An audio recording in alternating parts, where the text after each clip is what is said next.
पढ़ेंगे। 1 நாளாகமம் 4ஆம் அதிகாரம் 9வது வசனம். चौथा अध्याय उसका 9वां वचन। पहला इतिहास 4:9।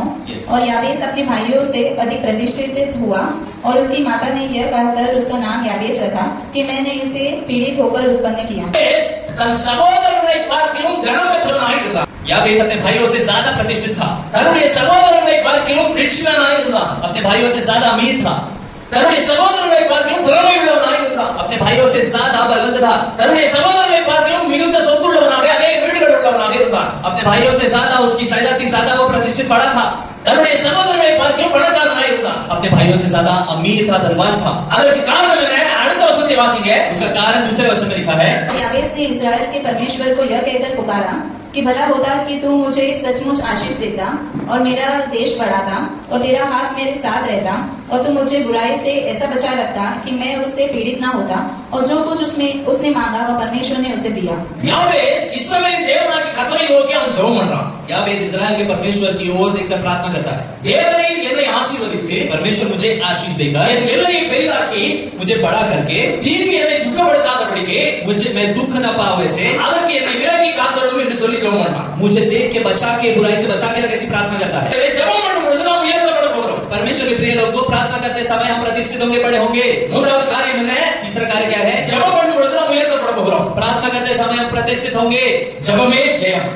प्रार्थना करना ही जयवंत होना है। நம்முடைய வாழ்க்கையில் இருக்கிற கஷ்டங்கள், தோல்விகள், போராட்டங்கள் இவைகளுக்காக ஜெபம் பண்ண வேண்டும். हमारे जीवन में होने वाले कष्ट, बुराई, जितने भी समस्या आती है उनके लिए प्रार्थना करनी है। எத்தனை பேர் நமக்காக நாம் ஜெபம் பண்ணுகிறோம்? कितने लोग हमारे लिए हम खुद प्रार्थना करते हैं? எத்தனை பேர் ஜெபம் பண்றீங்க? कितने लोग अपने लिए यहाँ पर खुद प्रार्थना करते हो? நம்மிலே अनेक பேர் என்ன பண்ணுகிறோம்? और कितने लोग ये क्या करते हैं? ஜெப விண்ணப்பங்களை பாஸ்டரிடத்தை சொல்லி விடுகிறோம். हम पास्टर के पास जाके अपने लिए प्रार्थना करने कहते हैं। சபையில் உள்ள மூத்த விசுவாசிகளிடத்தை சொல்லி விடுகிறோம். कलीसिया में जो पुराने लोग, लीडर, क्यों बोलते हैं? நமக்கு தெரிந்த ஊழியக்காரர்களெல்லாம் சொல்லிடுறோம். हम जिन भी विश्वास सेवकों को जानते हैं उन्हें कहते हैं। அதோடு முடிந்து விடுகிறது என்று நினைக்கிறோம். उतने में बस हो गया ऐसा हमें लगता है। அப்படி அல்ல. ऐसा नहीं है। அவர்களிடத்தை சொல்வது நல்லது. उनको बोलना अच्छी बात है। போதகரிடத்தை ஜெப விண்ணப்பத்தை சொல்வது மிக நல்லது. सेवक को प्रार्थना करने बोलना बहुत अच्छी बात है। ஆனால் मगर நம்முடைய பிரச்சனைகளுக்காக हमारी समस्याओं के लिए நாம் ஜெபம் பண்ண வேண்டும். हमें प्रार्थना करने की जरूरत है। மெட்ராஸ்ல என்னுடைய சபையில நடந்த ஒரு சம்பவத்தை சொல்லுகிறேன். मेड्रास में मेरी कलिसिया में हुई एक घटना में बताता हूँ। ஒரு தம்பிக்கு திடீர்னு நெஞ்சுவலி வந்து விட்டது. एक भाई को अचानक से सीने में दर्द होने लगा। அப்போ ஹாஸ்பிடல் அட்மிட் பண்ணாங்க. அங்க ஆஞ்சியோகிராம் பண்ணாங்க.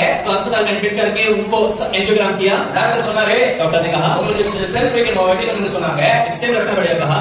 அப்போ நாளைக்கு காலையில ஆபரேஷன் சொல்லி எல்லாம் பிளான் பண்ணிட்டாங்க. तो कल ऑपरेशन रखना है, सारा उन्होंने प्लानिंग कर दी। அப்போ இது சொன்னதுல இருந்து ஒரு வாரமாக எல்லா ஊழியர்களும் அந்த தம்பிக்காக ஜெபம் பண்ணி கொண்டிருக்காங்க. तो ये होने से एक हफ्ते तक सारी सेवकाई उस बच्चे के लिए प्रार्थना कर रही है। எல்லா சகோதரர்கள் தெரிஞ்சவங்க எல்லாம் ஜெபம் பண்றாங்க. भाई सारे लोग जितने हैं, जितने जानते हैं, उन भाई के लिए प्रार्थना कर रहे हैं। ஆனா நாளைக்கு ஆபரேஷன் என்று சொல்லும் பொழுது और जब बोला कल ऑपरेशन है, இன்று ராத்திரி आज रात को, அந்த நபர் நைட்ல நல்லா ஜெபம் பண்ணாரு. वो भाई रात में अच्छे से प्रार्थना की। அதாவது கண்ணீர் வடித்து ஜெபம் பண்ணாரு. आज बहा के प्रार्थना की, உடனடியாக விடுதலை கிடைத்தது. तुरंत छुटकारा पाए। காலையில ஆபரேஷன் தியேட்டர் கொண்டு போறாங்க. सुबह ऑपरेशन थिएटर लेके जा रहे हैं। அங்கே ஒரு செக்அப் நடக்கிறது. तो उससे पहले एक चेकअप हो रहा है। இவருக்கு எந்த அடைப்பும் இல்லை என்று சொல்லிவிட்டாங்க. कहीं पर कोई ब्लॉकेज नहीं, उन्होंने कह दिया। ஹல்லேலூயா. हालेलुया। இவர் வந்து சாட்சி சொன்னாங்க ஒரு வாரம் பொறுத்து. एक हफ्ते बाद इन्होंने आके गवाही दी। என்ன சொன்னாங்க? क्या बोला? எல்லாரும் எனக்காக ஜெபம் பண்ணீங்க. सब लोगों ने मेरे लिए प्रार्थना की। அப்படியே விடுதலை கிடைத்தது என்று சொல்லவில்லை. क्या तब भी छुटकारा ऐसा नहीं बोला? அதுக்கு பதிலா என்ன சொல்லுகிறார்? और उसके बदले में क्या कहा? எல்லாரும் ஜெபம் பண்ணும் பொழுது सब लोगों को प्रार्थना करते समय அந்த ஜெபமானது वो प्रार्थना என்னை ஜெபம் பண்ண தூண்டியது. मुझे प्रार्थना करने के लिए सामर्थ्य दी। ஹல்லேலூயா. हालेलुया। போதகர் ஜெபம் பண்ணது, भाई लोग प्रार्थना करते हैं, எல்லா சகோதர சகோதரிகள் ஜெபம் செய்தது. सारे भाई बहन साथ में प्रार्थना करते हैं। என்ன நடந்தது? क्या हुआ? என்னை ஜெபம் பண்ண செய்தது. मुझे प्रार्थना करने के लिए सामर्थ्य किया। ஹல்லேலூயா. हालेलुया।